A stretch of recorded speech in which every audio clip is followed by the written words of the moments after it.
Hey there, book dragons, welcome back to my channel. It is time for a book tag. Let's go.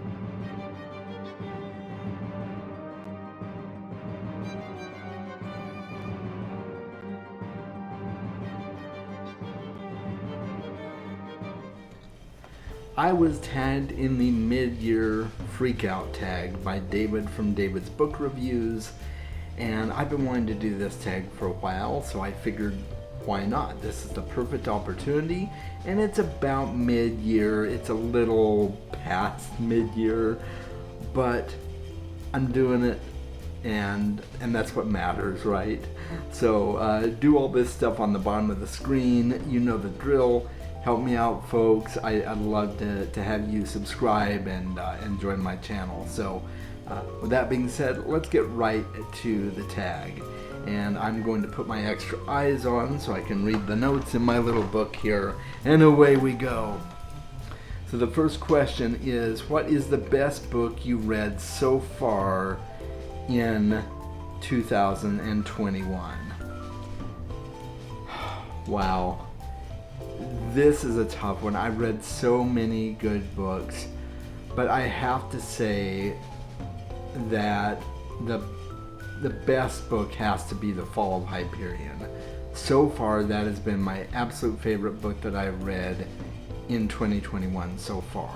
There have been some really good ones though, so I can't just say that's the only one. But if I have to pick one, it's Fall of Hyperion. The next one is the best sequel you read so far. And honestly, that goes to Fall of Hyperion as well. Even though it's not technically a sequel, it's part 2 of a complete story. So other than Fall of Hyperion, if we weren't to count that as a sequel, which it kind of is and kind of isn't, I would probably say Wizard and Glass by Stephen King. It is the 4th book in the Dark Tower series, and I just absolutely thoroughly enjoyed it. This is such a good series. So that would be the best sequel other than Fall of Hyperion. A new release you haven't read yet, but want to. So I have not read Jade War yet. It is the 2nd book in the Greenbone Saga by Fonda Lee. It is the sequel to Jade City, and it came out, I guess it's not necessarily a new release, but it's new to me. I think it maybe came out last year, or maybe it was 2019. I could be wrong. I know Jade Legacy is coming out this year sometime, I think. But yeah, I'd probably go with Jade War. I would also say To Sleep in a Sea of Stars by Christopher Paolini. That came out last year though, I think. So again, it's not really a new release. I'm not really keeping up on the new releases per se. I'm just kind of going with the flow and seeing what strikes my fancy. But those are the newest, at least in my memory, that I can think of that I do want to read. What is your most anticipated release for the second half of the year? I do know that there is a new edition of Lord of the Rings coming out. I think it's in October. It's a hardcover illustrated edition with Tolkien's original illustrations that he did himself. So does that count as a anticipated release? I mean, it doesn't say new release, and it doesn't say, you know, new book series or anything like that. So I'm gonna go with that. I know I have the illustrated editions of Lord of the Rings already, but I kind of want the Tolkien edition too. So we'll see how that goes. But I am pretty excited for that one. Let's see. I think that would probably be the one I'd pick. Yeah.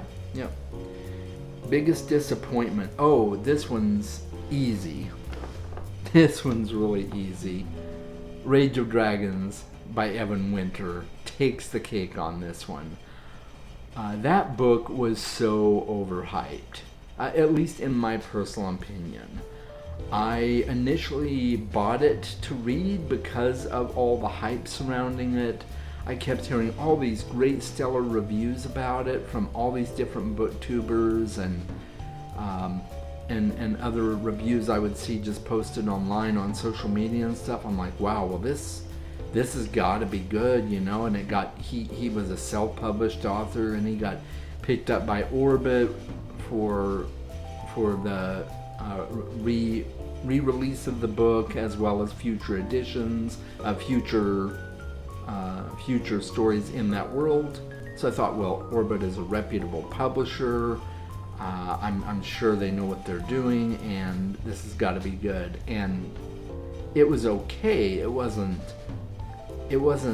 detestable by any means, but it just wasn't that good either. I was really disappointed. So yeah, you can see my review on that if you look somewhere in the filing system of my channel. You'll find my review for Rage of Dragons. It didn't go over well. The biggest surprise, that I think would have to be Jade City. I came into Jade City shortly off the heels of Rage of Dragons. And, you know, so I was kind of already burned in a sense. So I'm like, okay, well, here's another book that we were reading for our Dragon's Library book club. Link in the description below if you want to join. And so I went into it trying not to get my expectations up. And man alive, was it night and day from Rage of Dragons. Jade City was absolutely amazing. I had an enormously fun time reading that book, and I can't wait to read Jade War and then Jade Legacy coming out. You've already heard me talk about those. So yeah, that was a very pleasant surprise for me this year. Favorite new author, debut, or new to you? I would have to say N.K. Jemisin. I am really impressed with the Broken Earth trilogy. I'm reading book 3 right now, and she has really become a new favorite of mine. I will probably pick up anything that N.K. Jemisin has written and thoroughly enjoy it. Her writing style was a little bit to get used to at first, but after I got used to it, I was just blown away. There's such cool stories, and I have no doubt that she writes other good stuff too. So I'm looking forward to reading more from N.K. Jemisin. Newest fictional crush. Okay, I would have to say, at least for right now, I would say that Shay from the Greenbone Saga, from Jade City, is probably my newest fictional crush. I think she is a very cool character, very unique, very interesting, and she seems like somebody I would be attracted to, which could be dangerous for me, because then I'd be, you know, that would mean I would be attracted to a mobster, and I might be in threat for my life, so... but I think she's a quite attractive character. Yes, so that is that answer. Newest favorite character. Oh goodness, I have so many favorite characters. It's sometimes hard to keep them all straight. But I have to say, I just recently started reading The Hitchhiker's Guide to the Galaxy. And I have a rather strong affinity for Marvin, the depressed robot. So I would say he is a new favorite character. Just a hilarious character, and you know, he's so cynical and depressed, and his one-liners are just hilarious. So I really like Marvin, and yeah, I think that's a good answer. A book that made you cry. Well, this is hands down The Fall of Hyperion. I cried with the first book too, and the second book was no different. I was crying, especially at the end. I'm like, oh, you know, that was a 2 tissue box read for me. I mean, there were times in there, and if you're a parent, you can relate to why I cried during this book. Well, if you read the book, you can relate to why I cried during that book. But oh, yep, that one did it. A book that made you happy. I would have to go with All These Worlds by Dennis E. Taylor. It's book 3 in the Bobiverse series. I love the ending of the book. I thought it wrapped up really nicely and neat with a cute little bow, and yet there's more to come in this series. I mean, it definitely leaves it on kind of a open-ended trajectory, but it made me very happy the way things wrapped up at the end, and just a very satisfying ending. So and The Hitchhiker's Guide to the Galaxy is currently making me happy, so it's a nice break from the really deeper, heavier books. The most beautiful book you bought or received this year? Well, that would have to be this edition of Dune.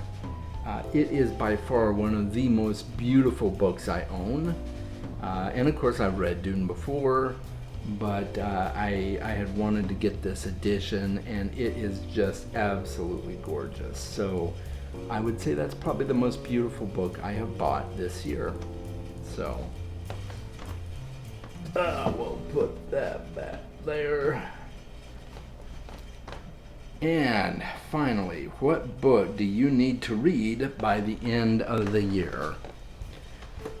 What books don't I need to read by the end of the year?